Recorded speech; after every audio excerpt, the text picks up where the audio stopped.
Well, good morning. It is very good to be with you. One thing left out of that introduction is too new to have been in there is the new grandson. So I get to meet him a week from tomorrow. He's in Colorado. Any Colorado folks here? Yay, right up front. Hoorah. This talk is unique from any other that I give. I've never given one like it, and I am a constitutional lawyer. I have been for a number of years. It's a big part of what I did as Attorney General. And there are reasons why there's no other talk or subject I speak about like this one. And just yesterday, I was on Capitol Hill with the Bipartisan Term Limits Caucus.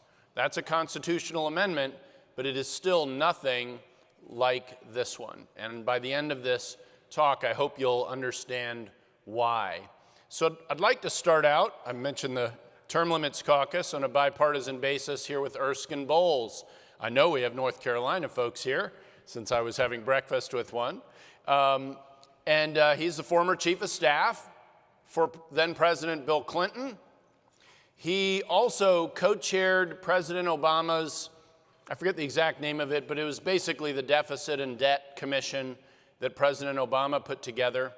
And when that work was all done, and candidly, you may not have liked every specific proposal they came up with, but they were very serious about laying out a blueprint to get to balance. It was not adopted. I know you're all shocked by that. Nonetheless, Erskine Bowles, I think, put in very simple terms what we face. We face, as a nation, the most predictable financial crisis in history. If we do not change course, it will happen. The only question is when, and then we might speculate as to what the consequences of that would be.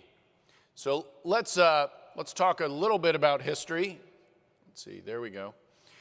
George Washington knew he was setting precedents when he became the first president. We saw him in the pictures presiding over the Constitutional Convention. And one of the warnings he gave before he left office, where was he from? Oh yeah, Virginia. Might as well note it while I'm up here. He said that the accumulation of debt, he focused on debt, not only by avoiding growing expenditures, but also just paying down the debt you already have. And he focused on the consequence. I love his use of the word ungenerously, not ungenerously throwing upon posterity, like that grandchild I just got, the burden which we ought to bear ourselves. We all know here we're borrowing money from our own children, our own grandchildren. James Madison, the father of the Constitution, was no less firm about this, calling public debt a public curse. And of course, you know, we heard Ronald Reagan talk about Jeffersonian principles. While he did not practice what he preached in this area in his personal life, and being a UVA guy, of course, I have to bring up Thomas Jefferson. He is famously anti-debt, took on Hamilton, who wanted to take on the state's debt as a way of establishing the country. And at the time, Alexander Hamilton was the big government guy in the founding generation. He was for as big a federal government as you could come across, and of course, he'd be appalled with what we have today. He connected that national debt to the opportunity for prosperity of the nation and, of course, of the individuals that make up that nation, our fellow citizens. And that we had to continually work to get rid of that debt or our prosperity will be affected. And it was a slower, more gradual process of economic impact back then. We will probably see a few months long crash.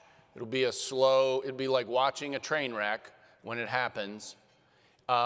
But it will be unstoppable once it begins. You all know the numbers. You don't have to look at the fine print here. The big ones are the ones that matter, going back For a complete fiscal year, we're outspending ourselves by about $600 billion a year. That varies year to year. This is just 1 year. And of course, the total deficit grows by more than that each year because of accumulated interest.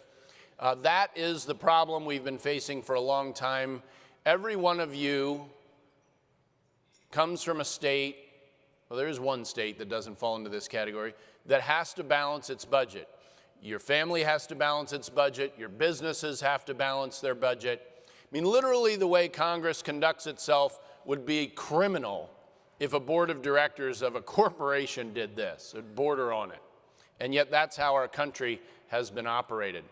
So what I'd like to talk to you about are the consequences of failure.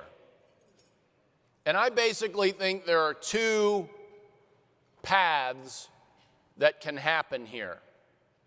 Now, for those of you who haven't seen it, former Senator Tom Coburn wrote really an excellent book back in 2010 on the debt. And he began the book, I'm a fan of historical fiction, and he wrote sort of a future historical fiction. His first chapter is a hypothetical way that the crash could commence. And there are many of them. But in his first chapter of that book, a Japanese bond house board meets in August of 2014, I believe was the year he picked at that time, and they just decide that the math is too far beyond reality to stay with American government debt any longer.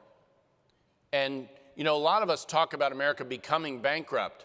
We need to, I'm the worst person in grammar in my whole house, but as I'm frequently reminded, especially by my 5 daughters.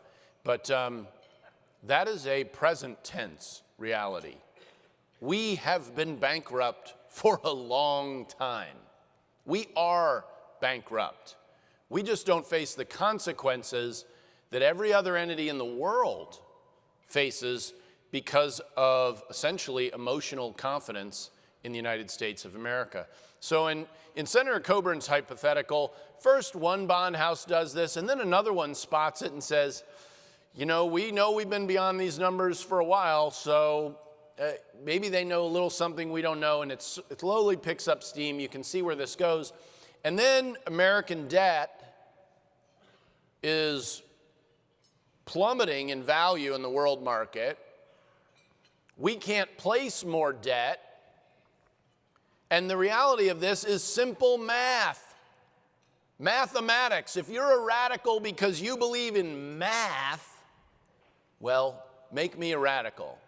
So, and I hope everyone in here is a math radical.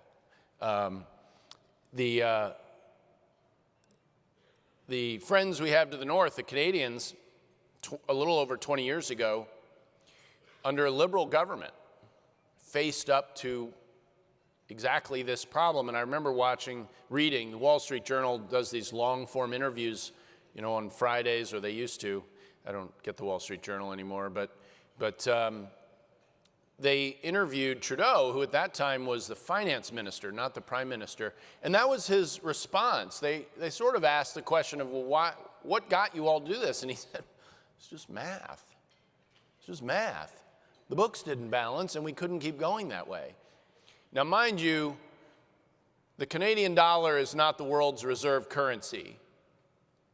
They're not in the same position we are, and I'm going to come back to that. So this is flash failure A, is we just cannot get past the math anymore in the simple sale of our debt. And we're spending about $1.40 for every dollar we take in. That's a very rough number, very rough number. Varies year to year, but you have to sell debt to keep the cash flow going. So what's option 2? We all know that the Fed has artificially suppressed interest rates, and actually Erskine Bowles talked about this all the way back in 2012. And he said at that time, if the rates just float to ordinary market rates, our interest payments would increase by $600 billion a year. Very quickly. Very quickly. to devastating effect. To devastating effect. With a $20 trillion debt, the math on this is nice and easy with a debt number like 20 trillion. It's the only good thing about it. Easy math. 1% of 20 trillion is $200 billion, which alone would almost double our interest payments per year with just 1% increase. And that's being artificially held down now. And we all know it's been artificially held down for many years now. So then what happens? You essentially trip back into scenario A. Because you have to borrow so much money, the world market, and it's a market, as people at ALEC understand, supply and demand, for dollars. There will be too many dollars attempting to be borrowed for the market. Risk will go up, perceived risk will go way up, and it's going to become extremely expensive. This is not going to be linear. Sorry, your graph. This is not going to be linear in terms of the effect. It's going to spike on us. You cannot escape math. And that's what the federal government has been trying to do. It doesn't last forever. It cannot. So what happens when any of these scenarios roll around? Well, as the cash flow and the fear of cash flow getting strangled at the federal level happens, you'll see some things you've seen in the so-called government shutdowns. Being from Northern Virginia, I live in the middle of this. For those who don't know, a government shutdown actually only shuts down about a seventh of the government. How embarrassed are those people? Oh gosh, I'm the only non-essential person around here, you know. But we also, in 2013, when the government shutdown happened, in those 2 weeks, we ran a surplus. So, budget cut, anybody? Parks close, subsidy checks won't go out, all the farming subsidies we provide. Social Security, which has gone from a welfare program to a supposedly retirement program. Medicare, we've forced older Americans into a single-payer system like we have our veterans. And as Dr. Phil would say, how's that working out for you? But then under this circumstance, we'd then yank the money. And between Medicaid and Medicare and the variety of other ways that government money finds its way into health care, without government money flowing into health care, the health care system will financially collapse.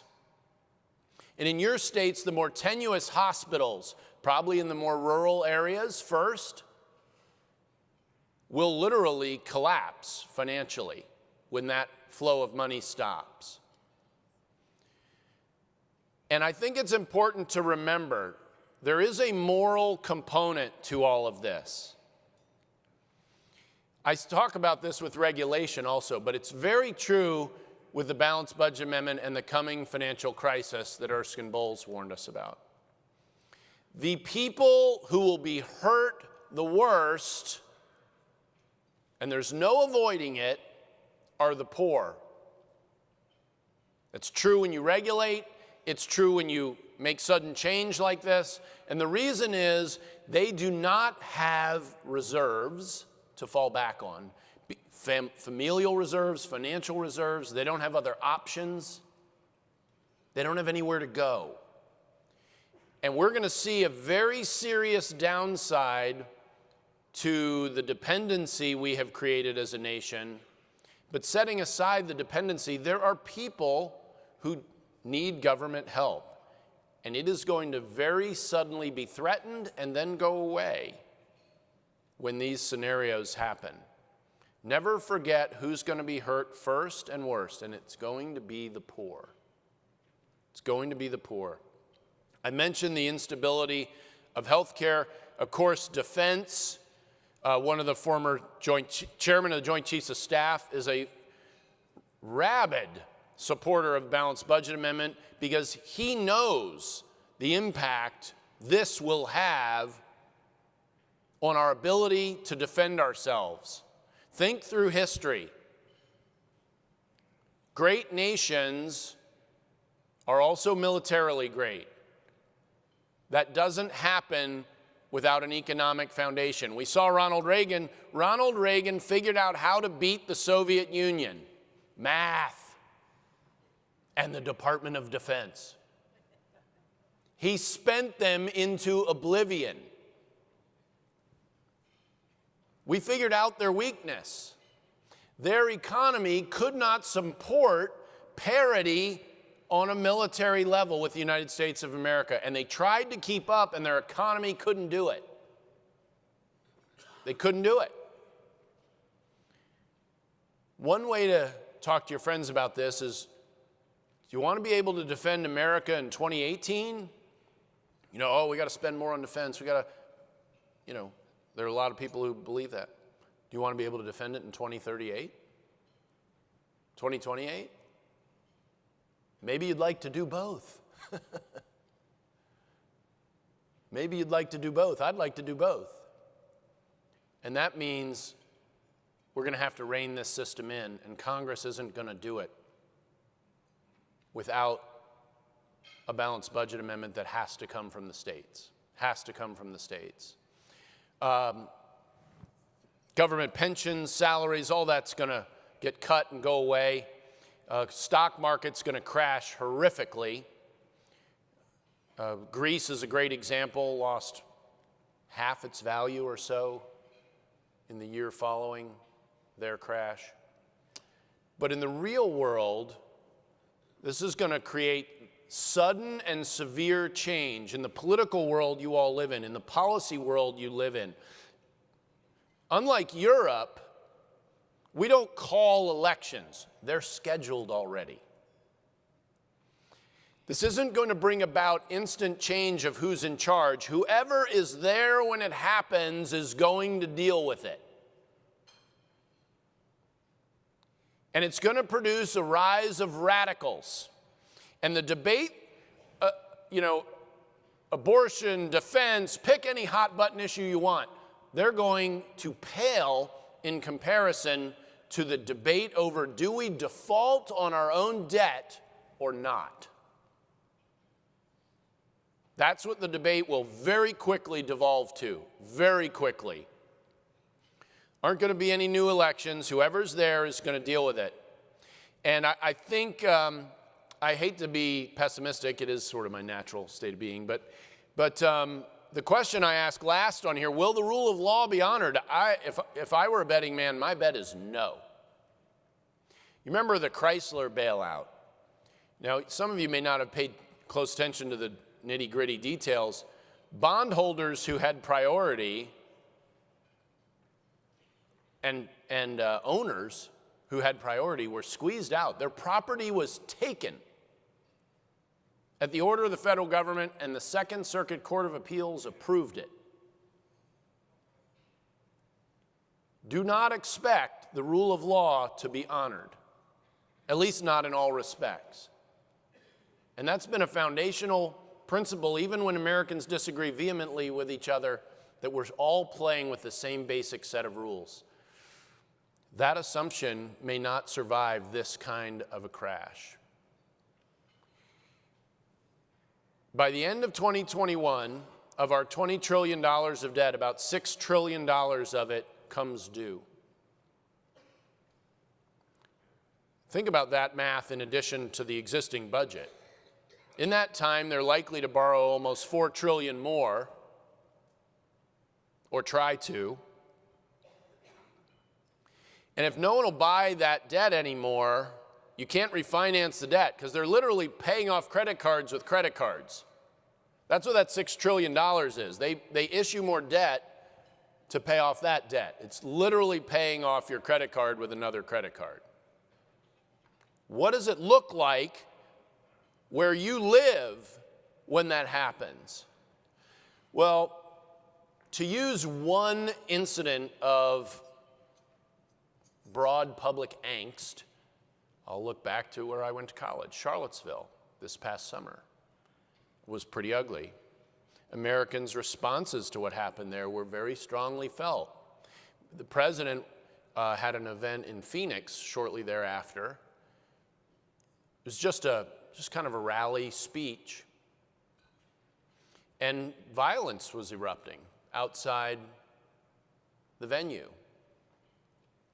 A few people were hurt, a few people were arrested, and that's just over being upset with the course. There hadn't actually been any change in how government functions, in how we interact with our government or each other or our financial system.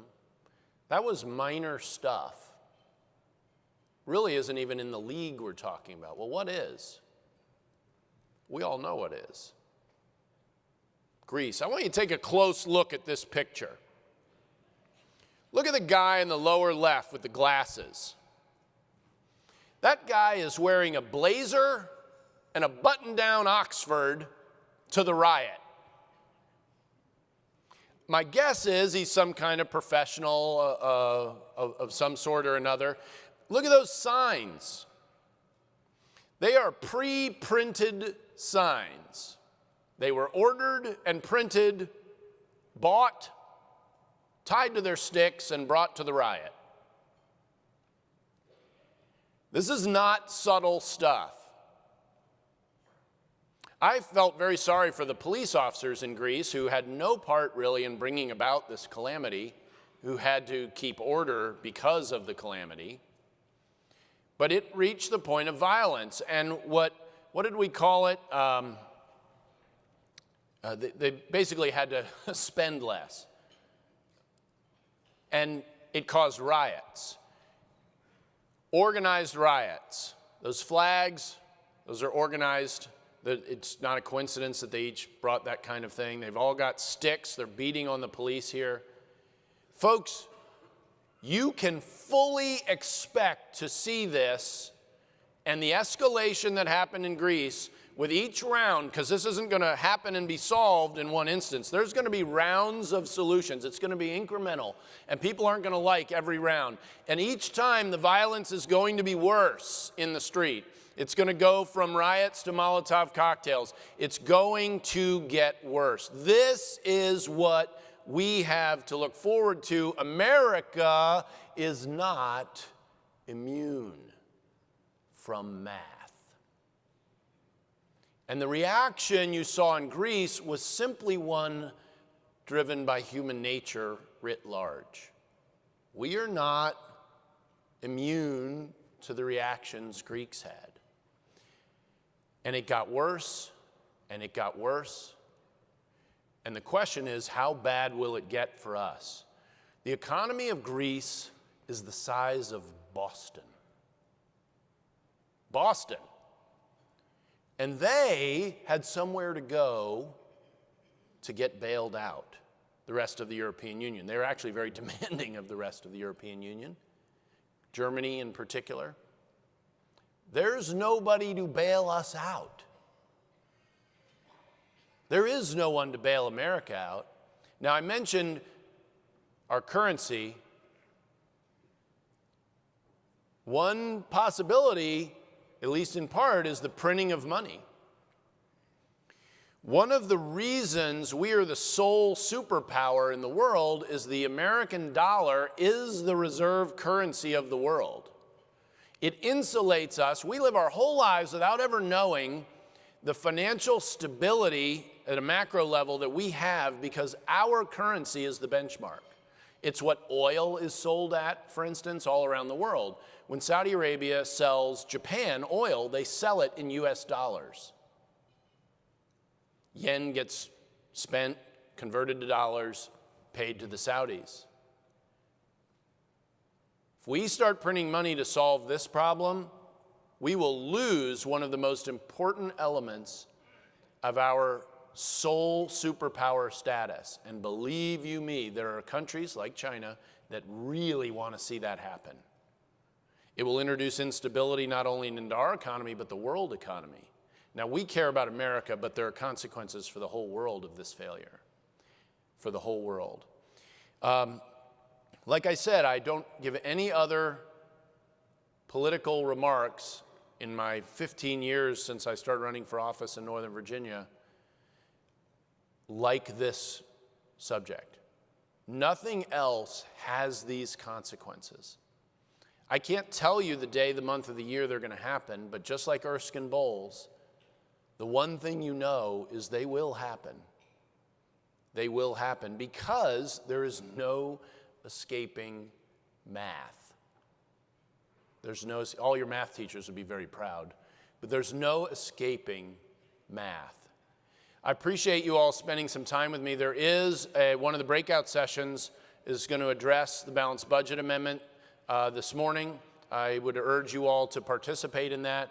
For those of you in states that have passed this, thank you. Look for rescission efforts that you'll need to fight against. And of course, this whole task force would appreciate your help in getting 6 more states. Others like my home state of Virginia, Kentucky, which of course used to be part of Virginia, South Carolina, Minnesota, Idaho, Montana. There are other states that are opportunities out there. We need your help and would appreciate having your help. I'm sorry I used my time here speaking to you on this subject, so I don't think we have time for questions. I want to keep you all on time, and I can't see the guides, folk. But I hope you all will follow up at the breakout session and take action. This doesn't happen if people don't act. And I thank the folks working on the task force for many years for digging into something that is one of the things that ALEC has spawned over the years, has been a birthplace of this organizational effort. And I think someday America will have not only the folks on the task force, but ALEC to thank for hopefully saving us from the most predictable financial crisis and one of the worst ever in American history by avoiding this one. Thank you all very much. Have a great day. God bless.